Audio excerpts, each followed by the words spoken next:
전능자의 그늘 아래 네 번째, 악인들의 보응을 보리로다 라는 제목으로 함께 말씀 나누겠습니다. 지난 주 중에 저희 큰아이가 친구를 만나고 들어와서 저에게 해준 이야기입니다.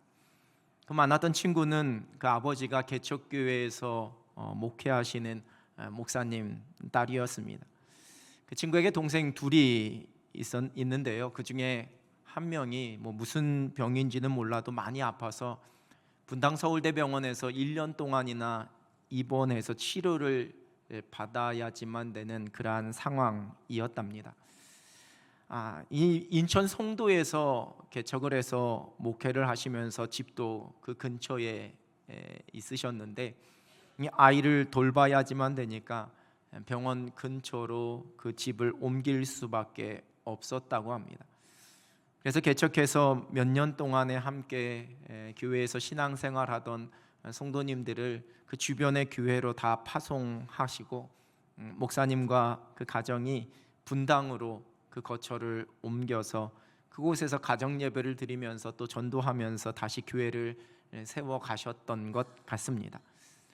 이제 그 동생이 퇴원을 하게 되었고, 다시 원래 사셨던 인천으로 가서 교회를 개척하려고 하는데, 요즘 워낙 부동산 가격이 높으니 쉽지 않은 사정인가 봅니다. 그래서 지금도 그 가정에서 가족들끼리 예배하며 기도하는 가운데 있다라는 그 이야기를 듣고서는 저희 아이가 참 안타까웠다라는 그러한 말을 저에게 전해 주었습니다.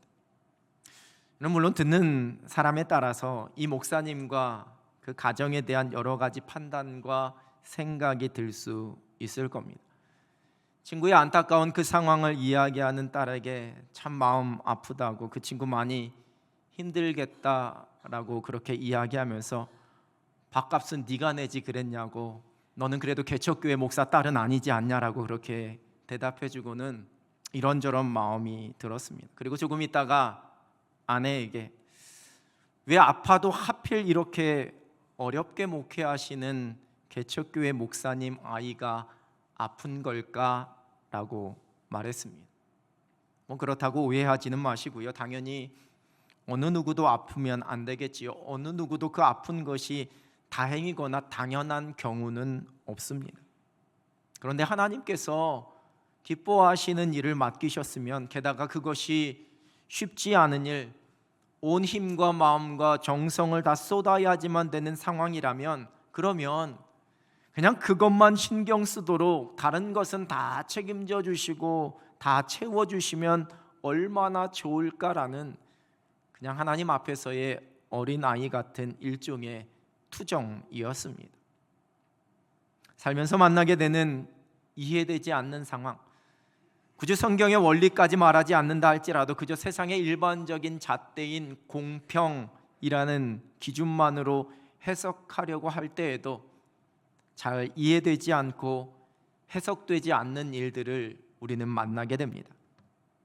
여러분, 사람들에게서 일어나게 되는 불편함, 때로는 좌절이나 실망, 더 나아가 불만이나 이 분노는 그 사람들이 가지고 있었던 예상이 빗나가고 그 기대가 깨지게 될 때 보통은 나타납니다.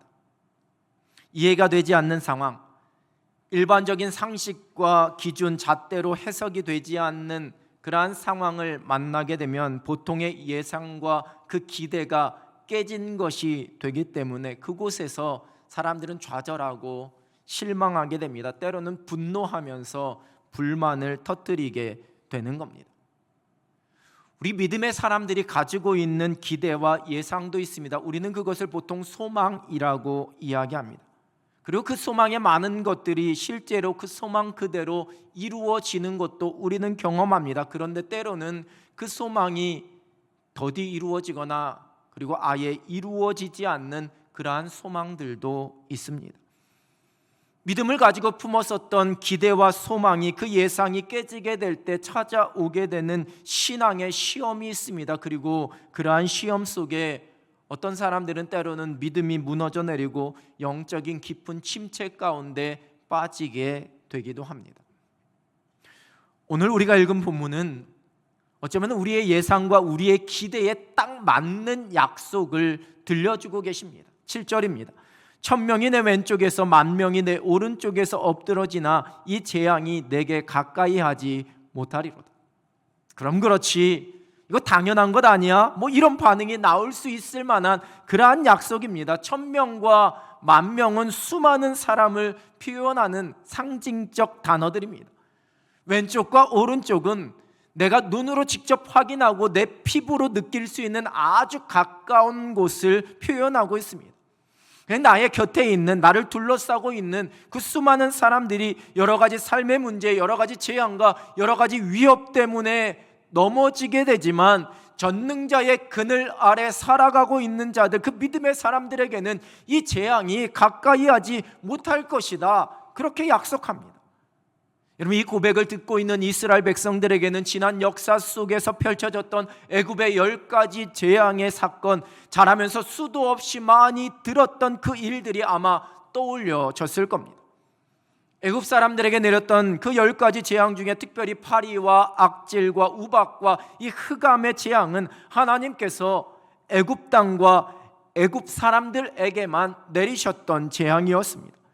이스라엘 백성들이 구별되어서 살고 있었던 고센 땅에는 이 재앙을 하나님께서 내리지 않으셨습니다. 구별된 하나님의 백성들 이스라엘을 그 모든 재앙으로부터 구별하시고 보호하신 하나님의 손길입니다. 들을 때마다 얼마나 통쾌했습니까? 사람들을 위협하고 무너뜨리는 그 모든 재앙이 전능자의 그늘 아래 머물고 있는 그 하나님의 자녀들에게는 가까이 하지 못할 것이다라는 이 약속보다 더 든든하고 더 통쾌한 약속은 없을 것입니다. 그렇기만 한다면 우리는 인생에서 아무런 염려가 없을 것 같습니다. 우리의 기대와 우리의 예상이 깨지게 될 일도 펼쳐지지 않기 때문입니다. 실패도 없고 낙심할 일도 없고 좌절도 없고 불만도 일어날 틈이 없을 겁니다. 날마다 감사와 만족만이 넘쳐날 것입니다. 재앙이 나에게 가까이 오지 못할 것이기에 내가 평생 건강할 것이고, 내 자녀들은 원하는 곳에 진학하고 원하는 직장에 취업할 것이고, 내가 운영하는 사업은 번성할 것이고, 나는 경제적으로 윤택하고 부유하게 될 것이고, 내 모든 관계들이 늘 화평해서 속상함이나 마음고생하는 일들 없을 것이고, 그저 내가 소망하고 내가 꿈꾸고 내가 계획하는 모든 일들이 다 그때그때 다 이루어져서 만사 형통하게 될 것이다 라는 이러한 기대를 갖게 됩니다. 여러분은 어떠신지요? 여러분이 살아왔던 삶의 자리에서, 그리고 지금을 살아가는 삶의 형편 속에서 시편 기자가 드리고 있는 이 고백, 1000명이 왼쪽에서 10,000명이 내 오른쪽에서 쓰러지고 넘어졌지만 이 재앙이 나에게는 가까이 오지 않았습니다, 여러분 이렇게 말할 수 있으신지요? 물론 우리가 믿음의 의지를 가지고 이렇게 고백할 수 있을지 모르겠습니다. 그런데 또 꼭 그렇지만은 않은 것 같은 그러한 생각이 드는 것도 사실입니다. 크고 작은 재앙으로 인해 참 힘겨웠던 날들이 하나둘씩 떠올려지게 되고, 지금도 여전히 나를 힘겹게 만드는, 나를 염려하게 만드는 그러한 일들이 하나씩 떠올려지게 됩니다. 전도서 기자는 전도서에서 이렇게 지혜를 노래했습니다. 전도서 7장 15절입니다. 내 허무한 날을 사는 동안 내가 그 모든 일을 살펴보았더니 자기의 의로움에도 불구하고 멸망하는 의인이 있고 자기의 악행에도 불구하고 장수하는 악인이 있으니. 새번역 성경은 이 구절을 이렇게 번역하고 있습니다. 헛된 세월을 사는 동안에 나는 두 가지를 다 보았다. 의롭게 살다가 망하는 의인이 있는가 하면 악한 채로 오래 사는 악인도 있더라.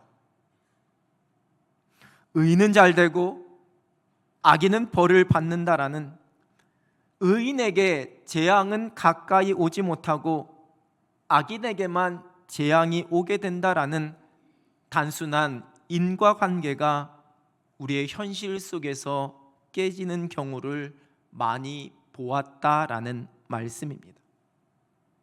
바른 모습으로 바른 길을 걸어가며 살았는데 손해를 보고 심지어 죽임을 당하는 경우가 있습니다.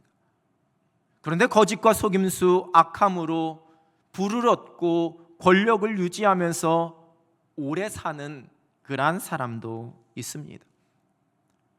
성경은 하나님의 살아계심과 하나님의 공의로우심에도 불구하고 우리가 사는 이 세상에서 불공평해 보이고 불의해 보이는 일이 끊임없이 일어난다라는 사실을 인정합니다. 혹 오늘 본문 말씀, 재앙이 의인들에게 가까이 하지 못한다라는 이 말씀보다 이 전도서 말씀이 더 고개가 끄덕여지지는 않으시는지요?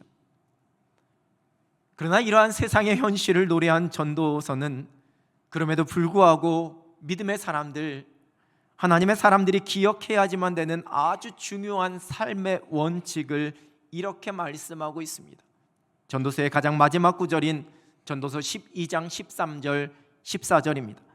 이래 결국을 다 들었으니 하나님을 경외하고 그의 명령들을 지킬지어다. 이것이 모든 사람의 본분이니라. 하나님은 모든 행위와 모든 은밀한 일을 선악간에 심판하시리라. 성경에서 말씀하시는 재앙은 이 세상에서 우리가 경험하게 되는 좋지 못한 일, 부정적이고 해가 되는 일, 나에게 손해가 되고 나에게 위협을 주는 일만을 의미하지 않습니다. 성경에서 말씀하시는 재앙은 그 이상입니다. 궁극적으로 그것은 곧 하나님의 심판입니다. 성경사전은 재앙에 대해서 이렇게 정의하고 있습니다. 천재지변 등으로 당할 수 있는 불행한 일이나 변고를 말한다. 성경에서는 대부분 재앙을 하나님께로부터 받는 질병이라는 의미로 사용했다. 종말론과 관련된 요한계시록의 재앙은 개인이나 국가의 마지막에 국한된 것이 아닌 그리스도의 재림으로 이루어질 우주적인 심판을 의미한다. 여러분, 애굽에 내린 10가지 재앙은 단순히 애굽 사람들 그 바로 왕에게 육체적 고통과 두려움을 주기 위한 그러한 수단이 아니었습니다. 그것은 하나님의 명령에 순종하지 않는, 하나님을 경외하지 않는 바로 왕과 그 애굽에 대한 하나님의 심판이었습니다. 마지막 10번째 재앙인 장자의 죽음은 이스라엘은 구원하시고 애굽은 멸하시는, 하나님을 믿고 경외하는 자들은 하나님께서 구원하시고 믿지 않는 자들은 다 멸하시는 하나님의 무서운 심판이었습니다. 그래서 본문 7절에서 재앙이 가까이 하지 못한다라는 말씀의 궁극적인 의미는 전능자의 그늘 아래 머무는 자들은 하나님의 심판의 대상이 되지 않는다라는 약속입니다. 하나님께서 예비하신 구원과 생명의 은혜를 누리게 된다라는 하나님의 약속입니다. 이어지는 8절에서 이렇게 노래합니다. 오직 너는 똑똑히 보리니 악인들의 보응을 내가 보리로다. 여기서 보응으로 번역된 히브리어는 자신이 했던 행동에 따라 자신에게 되돌아오게 되는 인과응보적인 성격의 어떤 대가나 처분을 의미하는 단어입니다. 즉 하나님께서 악인들에게 행하실 심판을 말씀하고 있는 겁니다. 시편 1편 5절과 6절 세번역 성경입니다. 그러므로 악인은 심판받을 때에 몸을 가누지 못하며 죄인은 의인의 모임에 참여하지 못한다. 그렇다. 의인의 길은 주님께서 인정하시지만 악인의 길은 망할 것이다. 이재철 목사님이 쓰신 주님의 심판이라는 책에서 읽은 이야기입니다. 오스트레일리아와 하와이 사이에 나우루라는 아주 작은 섬이 있는데 이 섬이 어엿한 한 나라입니다. 울릉도의 한 4분의 1 정도 되는 크기의 인구가 1만 명밖에 되지 않습니다. 산호초에 둘러싸여져 있는 이 섬은 예로부터 새들의 천국이었고 그 많은 새들 때문에 그 새들이 배설한 그 배설물로 온통 섬이 뒤덮였는데 그것이 이 산호층과 함께 합쳐지면서 화학작용을 일으켜서 화학 비료를 만드는 아주 중요한 원료인 인광석으로 변하게 되었습니다. 그래서 섬 전체가 노천 인광석 광산이 되어버렸습니다. 이를 발견한 서구의 많은 자본들이 경쟁적으로 이 섬에 들어가서 그 인광석을 퍼내기 시작했고, 2차 세계대전이 마친 이후에 이 나우루가 정식 국가로 독립하면서 그 광산은 나우루 국가 소유가 되었습니다. 그저 서구 사람들의 인부로 살아가던 원주민들에게 하루아침에 돈벼락이 떨어진 겁니다. 노천광이었기 때문에 그냥 길에서 그냥 캐서 팔면 되니까 특별한 기술도 필요 없었습니다. 이로 인한 수입을 가지고 10,000명밖에 되지 않는 그 국민들에게 얼마나 많은 돈이 분배가 되었던지 1980년대에 이 나우루의 1인당 국민소득이 2만 달러를 돌파했습니다. 우리나라가 2007년에서야 2만 달러가 되었으니 엄청난 부자 나라였던 겁니다. 모든 교육비도 의료비도 다 무료였고, 모든 국민에게 국가가 무료로 주택까지 다 나눠주었습니다. 전 세계를 뛰어서 하와이와 싱가포르로 쇼핑을 다녔고, 그 섬을 일주하는 도로의 길이가 18km밖에도 되지 않았는데 주민들은 외국의 고급 수입차를 다 타고 다녔다고 합니다. 아무도 음식을 만들려고 하지 않았고, 호주나 뉴질랜드, 미국 등지에서 가공식품을 수입했습니다. 그러다가 90년도에 접어들면서 문제가 생기기 시작합니다. 그 인광석이 끝을 보이기 시작했던 겁니다. 또한 전 국민이 일하지 않고 계속 놀고 먹으면서 수입된 가공식품만 먹다 보니 90%가 비만증에 50% 이상이 당뇨 환자가 되어버렸습니다. 2003년 이 나우루 섬의 그 인광석은 공식적으로 바닥이 났고 2005년에 이 나라는 결국 파산하게 되었습니다. 그 돈잔치를 벌인 지 불과 30여 년 만에 그렇게 망해버린 겁니다. 인광석과 같이 이 세상에서 누릴 수 있고 내 삶을 보장해 주는 것 같은, 내가 지금 소유하고 있는 물질이나 권력이나 명예나 누리고 있는 행복, 그리고 무엇보다도 지금 내 코끝에 있는 이 호흡, 나의 생명이 영원할 것이라고 착각하면서 그렇게 가지고 있는 것을 누리고 즐기는 것에 온통 마음을 빼앗긴 사람들이 있습니다. 그러나 언젠가 그것이 다 고갈되는 끝이 반드시 찾아오게 됩니다. 그런 삶을 살다가 그때의 그 끝에 맞이하게 되는 모습을 오늘 본문이 기록하고 있는 겁니다. 악인들의 보응을 내가 보리로다. 즉 이 말씀은 결코 지금 이 세상에서 우리가 우리의 육신의 눈으로 악인들이 실패하는 것을 보게 될 것이다 라는 그러한 말씀이 아닙니다. 이 세상에서 자신의 꾀를 가지고 자신의 지혜를 가지고 형통한 것처럼 보이는 사람들이 마지막에 하나님의 심판 앞에서 보응을 받게 되는 것을, 무너지고 멸망하게 되는 것을 보게 될 것이다 라고 말씀하시는 겁니다. 우리의 인생의 호흡이 다하는 날, 이 세상의 우주의 역사가 맞춰지는 그날은 반드시 찾아옵니다. 그때 이루어지는, 그때 우리가 보게 되는 일들입니다. 악인들의 보응을 보리로다. 본문 8절은 오직 너는 똑똑히 보리니 이렇게 기록합니다. 예전 개역 한글판 성경은 오직 너는 목도하리니 이렇게 번역했습니다. 주목해서 분명하게 보게 될 것이다 라는 의미입니다. 악인이 재앙을 받게 되는, 심판을 받게 되는 그 상황 속에서 하나님께 택함받은 사람들은 아무런 해도 받지 않는다라는 그 심판 앞에서 조금도 두려워하지 않고 오히려 하나님께서 주시는 생명의 면류관을 쓰고 그 모든 것을 눈으로 보게 될 것이다 약속하십니다.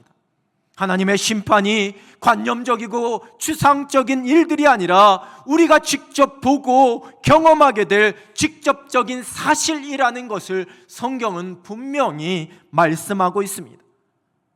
악인들의 보응을 본다는 것은 여러분 또한 믿음의 사람들이 누리게 되는 궁극적인 승리에 대한 약속입니다. 전능자의 그늘 아래 거하는 의인들에게는 결코 그 심판의 재앙이 미치지 못하는 오히려 영원한 생명과 승리를 누리게 된다는 약속입니다. 악인의 심판을 보게 될 뿐만 아니라 의인의 구원을 보게 될 것이라는 약속입니다. 잠언 11장 7절 8절입니다. 악인은 죽을 때에 그 소망이 끊어지나니 불의의 소망이 없어지느니라. 의인은 환난에서 구원을 얻으나 악인은 자기의 길로 가느니라. 잠언 24장 20절입니다. 대저 행악자는 장래가 없겠고 악인의 등불은 꺼지리라. 전능자의 그늘 아래 머무는 하나님의 자녀들을 향한 재앙이 가까이 하지 못하고 악인들의 보응을 보게 될 것이라는 하나님의 약속, 여러분 그것은 곧 구원과 승리의 약속입니다. 우리가 세상에서 얻을 수 있는 소망 앞에 일희일비하지 않습니다. 여러분, 저와 여러분에게는 결코 끊어지지 않는 영원한 의와 영원한 소망이 주어져 있습니다. 심판에서 구원을 받는 영원한 생명의 약속입니다. 그것이 우리의 궁극적인 소망이요 변하지 않는 소망입니다. 전능자의 그늘 아래 사는 우리는 심판의 재앙이 가까이 올 수 없는 사람들이기 때문입니다. 애굽의 압제하에 있었던 이스라엘 백성들, 그때 그 모습만 보면 오히려 재앙이 이스라엘 백성들 가까이에 놓여 있고 그 바로와 애굽 사람들은 형통함을 누리는 것처럼 그렇게 보입니다. 그러나 하나님께서 하나님의 때가 되어서 하나님의 그 심판을 들었을 때에 그 모든 상황이 역전되었습니다. 무서운 재앙과 홍해에 수장당하는 심판을 바로와 애굽이 맞이하게 됩니다. 이스라엘과 그 군대를 향하여 큰 소리로 조롱하며 떠들었던 골리앗, 그때는 그가 세상의 중심인 것처럼 보이고 그가 세상의 가장 큰 권세요 권력인 것처럼 보였습니다. 세상의 모든 대세는 그 골리앗과 블레셋 군대로 향하는 것 같았습니다. 이제 곧 이스라엘은 점령당하고 멸망당할 것처럼 보였습니다. 그러나 하나님께서는 하나님의 사람인 다윗을 세우셔서 그 모든 상황을 역전시키셨습니다. 하나님을 대적하는 그들을 멸망시키고 그들을 심판하셨습니다. 재앙이 이스라엘 앞에 다가온 것처럼 보였지만 결국 악인들의 보응이 이루어졌습니다. 하나님의 선지자들을 죽이고 더 나아가 하나님을 만홀히 여겼던 아합과 이세벨, 그들의 서슬퍼런 권력 앞에 엘리야 선지자조차 이제 지쳐서 광야의 로뎀나무 아래에 들어가 차라리 죽기를 구할 정도로 그렇게 낙심이 되고 절망이 되었지만 마침내 하나님께서는 하나님의 그 말씀과 약속대로 아합과 이세벨의 피를 개들이 핥아먹는 무시무시한 심판과 보응을 내리셨습니다. 여러분, 이 세상에는 우리를 무너뜨리려는 수많은 재앙의 공격이 존재합니다. 우리의 삶을 무너지게 만드는 물리적인 위협과 재앙뿐만 아니라 우리의 신앙을 무너뜨리려는 수많은 영적인 도전과 유혹들입니다. 그리고 많은 사람들이 이러한 공격 앞에 무너지기도 합니다. 내게 주어진 힘들고 어려운 상황 앞에서, 세상에서 펼쳐지는 이해할 수 없는 일들 앞에서, 내가 감당하기 힘들고 너무나 억울한 상황 앞에서 믿음의 길보다 더 좋아 보이고 더 즐거워 보이는 수많은 유혹들 앞에서, 말씀에 대한 순종보다 더 쉽고 빨라 보이는 나를 성공으로 이끌어 줄 수 있을 것 같은 수많은 세상의 속삭임 앞에서 많은 사람들이 무너지고 그리스도를 떠나갑니다. 그러나 전능자의 그늘 아래 거하는 사람들은 결코 흔들리거나 무너지지 않습니다. 악인들이 흥왕하고 진리가 다 무시되는 것처럼 보이는 세상이지만, 세상의 대세와 세상의 가치관이 모든 것을 좌지우지하는 것처럼 보이는 세상이지만 마침내 하나님의 공의가 완전하게 이루어지는, 하나님의 뜻이 온전히 이루어지고 하나님의 나라가 임하게 되는 그날을 저와 여러분이 목도하게 될 것입니다. 잠언 23장 17절입니다. 내 마음으로 죄인의 영통을 부러워하지 말고 항상 여호와를 경외하라. 로마서 8장 37절입니다. 그러나 이 모든 일에 우리를 사랑하시는 이로 말미암아 우리가 넉넉히 이기느니라. 우리가 오직 하나님만 경외함으로 믿음으로 살아갑니다. 우리는 모든 것에서 마침내 승리할 사람들입니다. 예수 그리스도로 말미암은 최후 승리를 얻기까지 우리는 전능자의 그늘 아래 거하며 끝까지 믿음으로 살아갑니다. 그 전능자의 그늘이 승리가 보장된 자리입니다. 영원한 생명, 하나님의 나라를 유업으로 받는 은혜입니다. 전능자의 그늘 아래 머무는 우리에게는 재앙이, 심판이 결코 가까이 하지 못합니다. 그리고 우리는 마침내 악인들의 보응을 보게 될 것입니다. 십자가의 사랑, 복음의 능력 가운데 날마다 이 생명의 은혜를 누리면서 살아갑니다. 그리스도로 말미암아 누리게 될 영원한 승리를 소망하면서 오직 믿음으로만 살아갈 수 있는 여러분 되시길 우리 주님의 이름으로 축원합니다. 기도하겠습니다. 하나님 아버지, 이 땅을 살아가며 만나는 수많은 일들, 우리의 마음을 힘들게 만들고 우리의 신앙을 유혹하고 도전하는 수많은 일들 앞에 우리가 흔들리지 않게 하여 주시고 오직 전능자의 그늘 아래 머물며 주께서 우리에게 주실 최후 승리를 소망하며 살아가는 하늘 백성들 되게 하여 주시옵소서. 우리가 결코 하나님의 심판 앞에 설 수 없는 영원한 생명의 면류관을 받을 사람임을 기억하게 하여 주시고 그 믿음 붙잡고 이 땅에서 만나는 모든 일들 넉넉히 감당하며 주님 주시는 소망만 노래하는 행복한 하늘 백성 되게 하여 주시옵소서. 예수 그리스도의 이름으로 기도드립니다. 아멘.